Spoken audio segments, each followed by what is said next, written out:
Right, metalheads, this is DJ REM from Metal Devastation Radio, and I have Norman Skinner from the band Skinner and Dire Peril for starts on the line. How you doing tonight, man? I'm doing awesome, brother.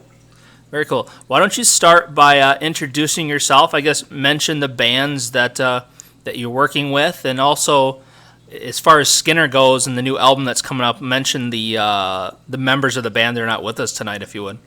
Oh, absolutely. So, for people that are not aware of who I am, my name is Norman Skinner. A lot of people know me from my years in Magica. I did 4 albums with them since departing. But I currently head up my namesake band, which is Skinner. I also sing for a sci-fi power metal band called Dire Peril. I have another power thrash band with Dave Garcia from Cage called Hellscream, and a recording project called Trauma and Pain. So we do have Skinner, which probably what we'll be talking about. We have a new album coming out Tuesday. It's called Sleepwalkers. It's going to be released worldwide. The members in that band include, we have 3 guitar players. So we have Robert Kolowitz. It's a father and son team. His son, Grant Kolowitz, and Alfred San Miguel. And then on bass, we have Jim Pegram, who, along with Robert, were former Magica members. And then our drummer rounds it out, Noe Luna. Hey, very cool. And how long has Skinner been around as a band? So we formed in 2011, so about just over 3 years, because it was the beginning of 2011 when we formed. The Magic fell apart at the end of 2010. So yeah, it's still somewhat new. We got this. This is our first full-length album. We released sort of a demo EP, I guess that's what you call it, in like 2012. But we re-recorded those songs for this album along with a bunch of new songs. So it was just supposed to be to hold people over, basically. Okay. What was the driving force that brought this band together after the other band fell apart? Spite.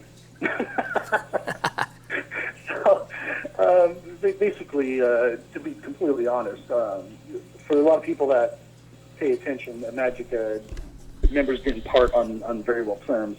Some of it was, public throughout, different interviews and whatnot. But I had left the band October of 2010. Played my last show with them in Armored Saint. And then the band fell apart 2 months later. The founding guitar player didn't have much nice to say about anybody, so Robert and Jim, who were also former members, contacted me, and they're like, hey, let's start a new band. And I wasn't sure about that, because I was wanting to branch out and do something with new members, but they talked me into it, and then it was Robert's idea to name the band Skinner, which I was against at the beginning, but then I was like, well, you can't fire me, so sure. Yeah, definitely, right? Good plan. Yeah, right. You got to change names down, man. So you have the album getting ready to come out. What else do you guys have lined up? Do you have like a release show or anything coming up? Yeah, so May 17th is so the album comes out May 6th. Our local release show for, our local fan base is May 17th. That's going to be in San Lorenzo, California. Got a lot of good bands on there, a few other signed thrash bands, Potential Threat out of San Francisco, some up-and-comers, Cultural Warfare, and a band called Slanum are playing. It's going to be a pretty killer show. We also just got added to Jeff Tate's farewell tour since he lost the name in the Queensryche, settlement. Right. So he's doing that big farewell tour. So we're playing that in August. And then other than that, we're just, finishing writing for our, next album. We only have a couple more songs to complete. And we're also storyboarding a new video as well. Oh, very cool. Very cool. Trying to stay busy. Yeah. So let's talk about this new album, Sleepwalkers, that's getting ready to come out in a couple days. What recording studio did you guys use, and where did you get it mastered and all that stuff? So a lot of people know I track all my own vocals in my own home studio, Savage Scream Studio.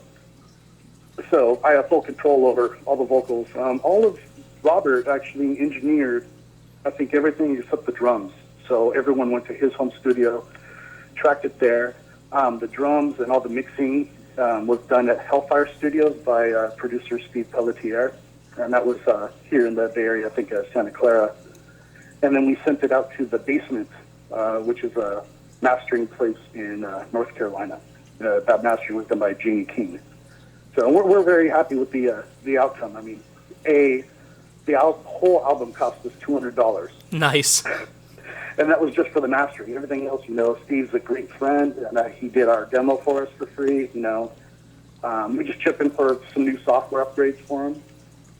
Actually, the album cover artwork, which was done by Sledgehammer Graphics, Joe Veramello he does bands like Sabaton and Primal Fear and stuff. And I think the album artwork was like $600, which was like, 3 times how much we paid to do the album. So I'm glad you mentioned the album cover, because that's always something I ask, because I really appreciate bands that put some time and effort into the cover work. Can you kind of tell me from your view, what's going on? Yeah, absolutely. So the concept's all mine. Basically, it kind of goes off of our video. We have a video called Sleepwalkers that we released in early March. And it's sort of sleepwalking through life, just accepting everything around you, just kind of being one of the sheep, making, everything's just perfect, but in reality, life's a lot harsher and stuff. If you actually open your eyes, you can see things for what they are, it's not as perfect as some people think it is. So it's just all, individuals that sleepwalk through life just believing what they're told and just kind of doing the day-to-day and going through the motions. Okay, very cool. Well, thanks for sharing that with me. I appreciate it. Yeah. I also, we wanted to take a different sort of direction with the art, doing sort of a hybrid between art and photography. Right. So, and we plan on, carrying that over for the next album as well, because I got plans for that, so it should be cool. Oh, very cool. Yeah, it's very cool. And I have to tell you, I actually was listened to probably about half the album today when I was just this afternoon, just kind of prepping for tonight. And I had listened to it a little bit before, but just sitting there and actually spending time listening to it, I mean, it is really good. You guys did a great job. Thanks, man. It's, we actually finished the album, months and months ago. I mean, I would say almost a year ago the album was done.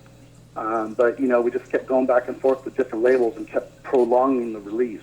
And, so the album should have been out, almost a year ago. So, which is why we're ready, we're finishing up writing for our next album. We should be in the recording studio this fall easily. Very cool. So, do you sing? You sing on this album too, right? Correct. So, something I have to ask you is, when I listen to Skinner, and then I listen to Dire Peril. Then I listen to Dire Peril, and you kind of, maybe I'm wrong, but it seems like you're using a different style with your voice between the two. Oh, absolutely. I get called the Metal Chameleon a lot. Okay. Like a nickname that the press has given me since like 2005 when I first came on the scene, and I've really embraced that because I like to really manipulate my style with the different bands. I don't want to be like, I don't want to bash him because I think he's an incredible singer. But say like Ripper Owens, for instance, he can sing with like 3 or 4 different bands, but you know exactly what it's going to sound like every time. You know what you're going to get. With me, it's like, why do I want to be in multiple bands if it's going to sound exactly the same? So, I kind of tailor my voice a little differently to each project that I'm in to give it its own unique sound. So when someone's listening to it, they're not like, oh, it just sounds like his other band, Yeah, because until I actually looked to see that it was you, I didn't even know it was you. And that's awesome. I love that, It's like, then, a listener that's just getting into me for the first time, can be like, wait, he's this guy too? And this, right. And it's just, I like to change, and as you can tell, I like to change from song to song, or maybe within the song, different range of my voice, different style, just to keep things going. I don't want everything to sound like the same AC/DC album or something, Yeah, no, I totally get it, and as a as a huge fan of music, I really appreciate it. I'm glad you see things the way I do. Yeah, that's cool. So, what kind of influences did you have growing up, and even to this day, that got you into music and made you want to do something like this? It's changed, obviously. I mean, in the very, very early beginnings, I was listening to like Robert Plant. I liked Sebastian Bach from Skid Row. At the same time, I liked Mike Patton from Take No More, Chuck Billy from Testament. So I was kind of listening to this and that, and I'd have like those mixtapes. You remember when you would like tape over the little tabs so you could make your own mixtapes back in the day? Oh, yes. Yeah, so, it would be, 1 minute it'd be Fates Warning, the next minute it's like, violence, and I'd just sing along to everything. And I just kind of got used to singing different styles and just switching it up. If you could call it singing back then, it was pretty horrid. Um, but, over the years, some of my main influences that have stuck with me would be like Matt Barlow from Ice Earth, Russell Allen from Symphony X. I like Christian Alstrom from Scar Symmetry. So there's a lot of different ones. Some stick with you, some, you just pick up little things from them. And then how has, doing this and being in the music business, how has it been for you? Has it been something that's everything's worked pretty easily, or has there been a lot of tough sacrifices you've had to make? Some of my friends tell me that, like, you're the luckiest bastard I know. Things just happen for you. Things just fall in your lap. And I have no delusions of grandeur. I never have, initially when I first wanted to join a band, it was because I was watching Motley Crue videos and I was like, I want to get chicks. Right, exactly, right? Right? I'm like watching, Poison and stuff, and I'm like, dude, that's how I get the girls. So, that's why I wanted to be in a band. But of course, things change. I've never had to make any really huge sacrifices. It's time management. If you want something bad enough, you're going to make the time for it. I just really believe that. So, I just do what I can. I work as hard as I can. I do as much as I can within the time I have. But if I don't have enough hours, I just say, sorry, this is going to have to wait, But then at the same time, for a band to jump to that next big level, there's that gray area where, you have to say, do I give up the security of a job, and make that jump? Right. And unfortunately, I have a wife and kids, house and all that stuff, and I can't do that. So I'm happy just making albums, doing an occasional tour here and there, a festival. I don't see myself ever being that, touring for a year type guy or anything like that. Well, I'm going to say, I hope with these bands and these projects, I hope something does happen for you so you can do that. I think that'd be awesome. Yeah, it would have to be, it would have to really be big enough where it's like, okay, I'm ready to make that jump. There's some security in it, and I know it's that way for many of my band members too. Except for Grant and Skinner because he's only 17, so right. he could just throw a backpack together and tour the world. So. Well, and obviously the music business and the way things work today are nothing like they did 10, 15, 20 years ago, if you know what I mean. Yeah, absolutely. It's a completely different beast now. So. But on the flip side, you can have your own studio and you can record everything yourself, and you don't have to pay a big studio to do it. Absolutely. Like one of my other bands that I mentioned, Hellscream, Dave Garcia from Cage, we've only met 3 times in person ever, and we recorded and released an album just from our 2 studios, over the internet, never performed live. So, it's crazy how you can do things like that nowadays. Yeah, it's pretty cool. Very definitely cool. Okay, so how did you come up with the name for the band? Why did you call it Skinner? So, as I mentioned, it was basically Rob Kolowitz's idea. Since, we were first talking about it, I wasn't kidding when I said, the band was sort of started out of spite. Our ex-guitar player was saying a lot of bad, mean things about us all online in different interviews. And, we were just getting sick of it, and they were like, let's start a band, and we all said yes. And then they were joking at first, yeah, we'll call it Skinner, that'll really piss him off. And I was like, no. And, then they started talking about it for real. They're like, well, actually, your name's really kind of a cool name, and people know you from the Magica, and, let's just do it. And I was like, okay. It sounds metal. Why not? Yeah, that was exactly what I said. Why not? So. Very, very cool. Okay, where is a good place for people to find out more about Skinner, Dire Apparel, and your other projects? What social networking and websites do you like to use?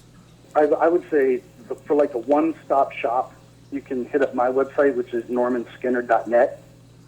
And I have videos on there. I got links to all the Facebook pages, etc., for all of the projects. You can listen to songs from all the different albums that I've ever put out. You know, I have like a couple different tracks off of each one on there. You can go there and be like, all right, I like this guy's voice. I want to see what it's all about. And you can sample different bands that I'm in because, you know, as you said, I do change my style. So some people love one band and the other one they're like, not so much. So, but hopefully I do something that's, you know, a little something that's good for each and every metalhead that they can find that they like, hopefully. Yeah, definitely. Very cool. And before I forget, I want to thank Lords of PR for hooking this up and sending your music to me and asking to get the interviews going. Huge props to those guys and thanks to them. Yeah, Online Metal Promo has been great. You know, I've basically, you know, when I started working with them earlier in the year, and it's been great. They do a terrific job, and they keep pushing. I'm like, you know, I've been signed to a lot of labels, and what happens is you get signed and they push your album for like 3 months. Then they just move on to the next release, and you're just kind of forgotten about. So when you're working with a company like Online Metal Promo, it's like they're pushing you year round. They push your back catalog, your new stuff. It's great. I think every band should have somebody working for them like that. Yeah, when they when they hit me up, they pretty much sent me like all the bands that they're working with. And we're like, hey, here's the music. Can we do interviews? I gave them dates. Next thing I know, I get this email, and they're very organized. That's what I really like about them, is everything was very laid out and planned well. So, sounds like you're experiencing that goodness as well. Yeah, I mean, once again, it was another thing that just kind of fell into place. You know, it was a chance meeting when I met Dave Garcia at NAMM. It was a chance conversation. Then we ended up making the album. He's managed by Online Metal Promo, so, you know, they started pushing the Hellscream stuff. Then he really, really liked my Skinner stuff and Dire Apparel, and then he ended up taking me on as management too. And it's just, you know, sometimes things just work, and I've been, you know, lucky enough to have a lot of things work in my favor. Yeah, I could go on and on. I know what you're saying. I know the feeling, dude. It's very cool. So if I grabbed your iPod or MP3 player, however you like to listen to music, what bands would I find you listening to right now? So here's what's funny. I try to listen to I absolutely download albums, and I listen to them, and I want to make sure I like them before I do any kind of purchase. It's just the way I am. There's so much music out there. I only want to buy the stuff I like. So I try to listen to like 5 new albums a week. So if you were to grab something, it would be what current 5 albums am I checking out that were just released, basically.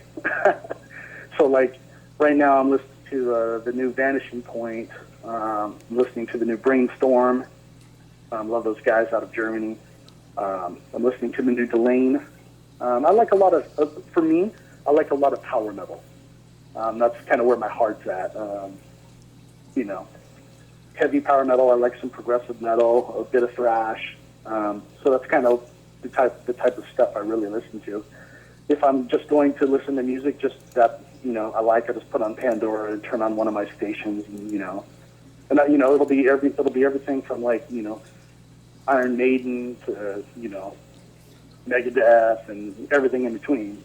So I like a lot of different styles of metal. So very cool, and I'm glad you said Megadeth because they're like my favorite all-time band ever. Oh, there you go. I love me some Megadeth. For me, my number one album, a lot of people disagree with me, is I like Euthanasia because I think he did his best vocals on that, and I'm a singer, so that's just my opinion. Yeah, the thing with Megadeth is every album has a different style and different sound a little bit, but I don't ever feel like they've sold out like other bands similar to them. Metallica, sorry. Yeah. Even though they have definitely changed styles and stuff, I don't feel like they've sold out. I feel like when Dave writes those albums, it's what he wants to write and what he wants to sing. It's not what some record label or executive wants. Yeah, I mean, he's still getting his political views out. He's still writing the riffs he wants and stuff. Yeah, I totally get it. Yeah, very cool. And Slayer has a brand new track out called Implode. If you haven't heard it, you should check it out. I have not heard it. Their drummer Paul Bostap's a friend of mine, so I've heard his new track from his other band Blackgates, but I haven't heard the new Slayer one yet. So yeah, check it out. It's really good. Right on. I actually played it on my show last night. Oh, right on. I will definitely check it out. Aye. So what, when you're not doing all this music stuff, do you have any crazy hobbies or anything you like to do to kind of relax and unwind? This is my crazy hobby. No, the music pretty much, between my day job, because, obviously anyone that knows metal musicians don't make money. Right, It yep. doesn't happen.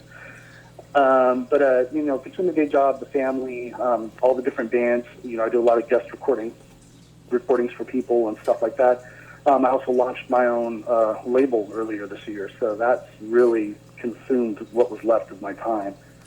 I mean, other than kicking back and watching movies or playing iPad games or something, it's not a lot of time to relax. That's okay. That's a true musician answer right there. Okay.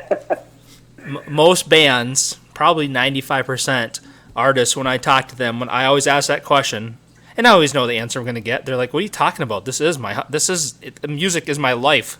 This is my very expensive hobby. Yeah. I know that feeling too. That goes for us DJs as well. Right? It's like people are like, "Oh, is that your job?" Well, no, it's just my really expensive hobby.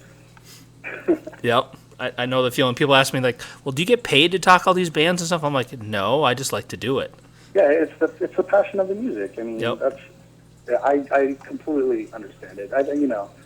It's something I think that anybody that's, especially metal, it seems to run just deeper and just much more vibrant in metal. Anyone that has to do with it, the DJs, the journalists, just people that are PRing it. Everybody's just like, because I think metal is such an underground form. Everybody wants it to just really emerge. Everyone wants to push it and just it's like rooting for the underdogs, Yeah, there's my experience has been there's such the metal community just comes together so well, almost like this big huge family. I mean, nobody knows each other yet they're willing to give the shirt off their back for each other, and I don't see that in other music communities.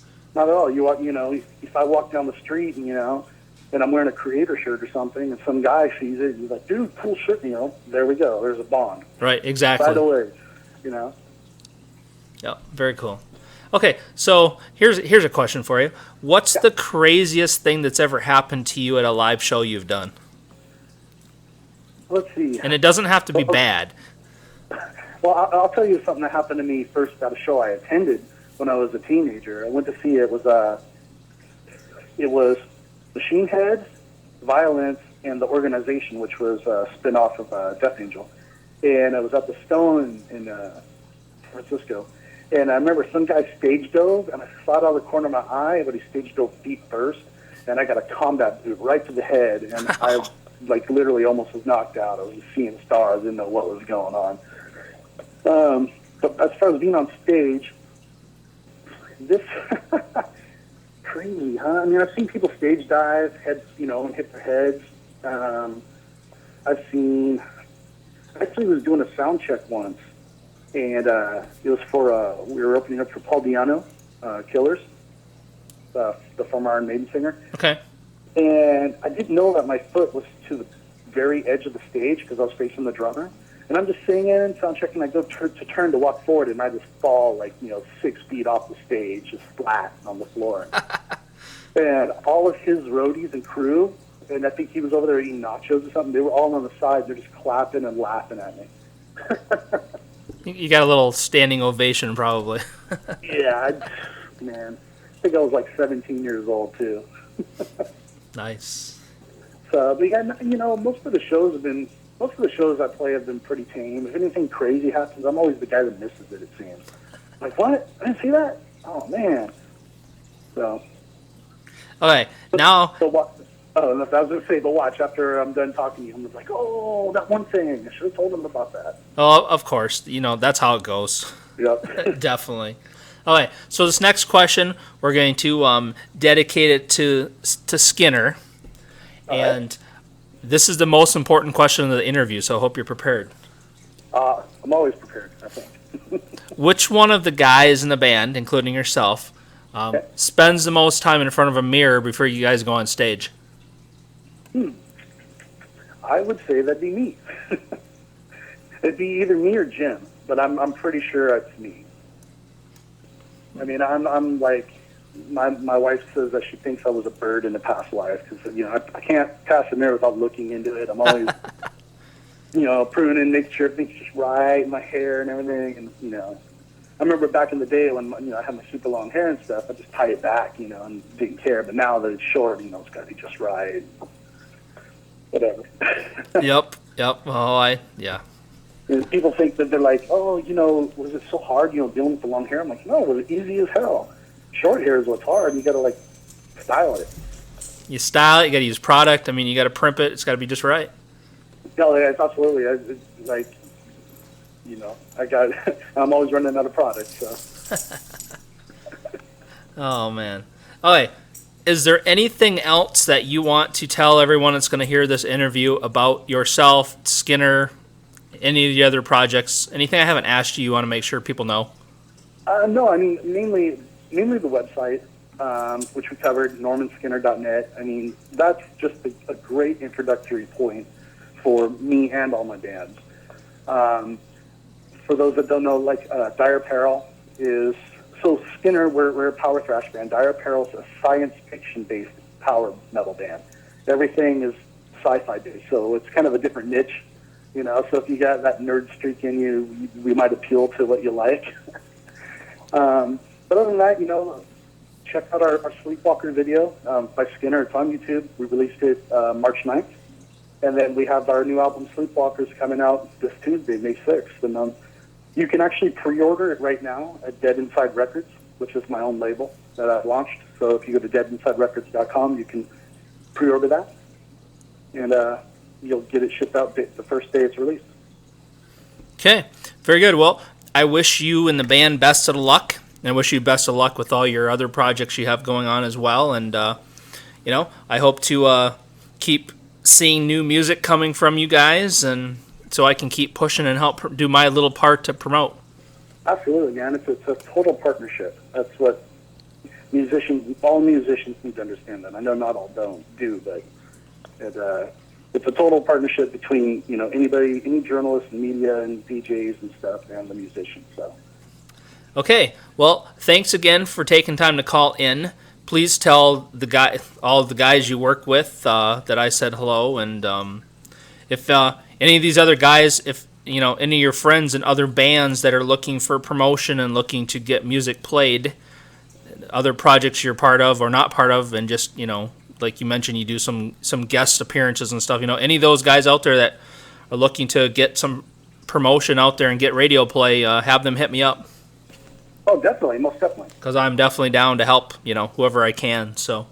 Hey, I'm down to help all my friends too. So that sounds perfect. Yep, perfect, man. Okay, well, you have a great night. Awesome, thanks, man. Yeah, take care, man. Bye.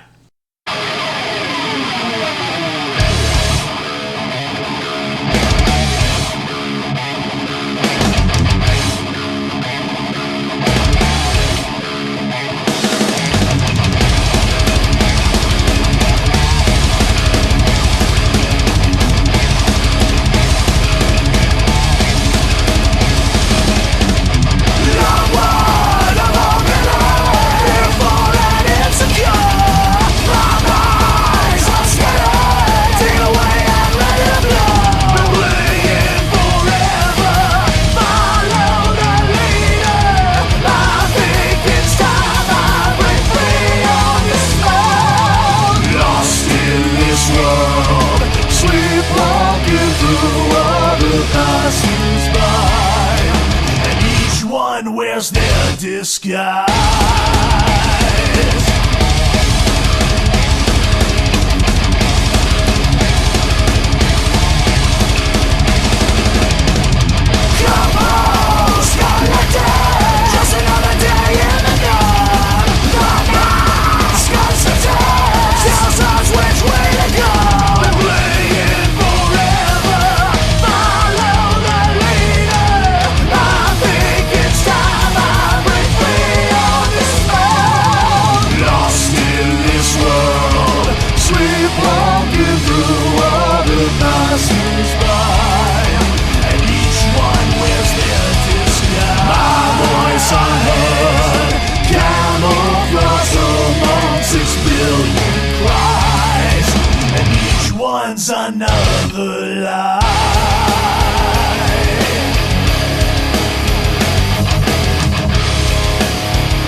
just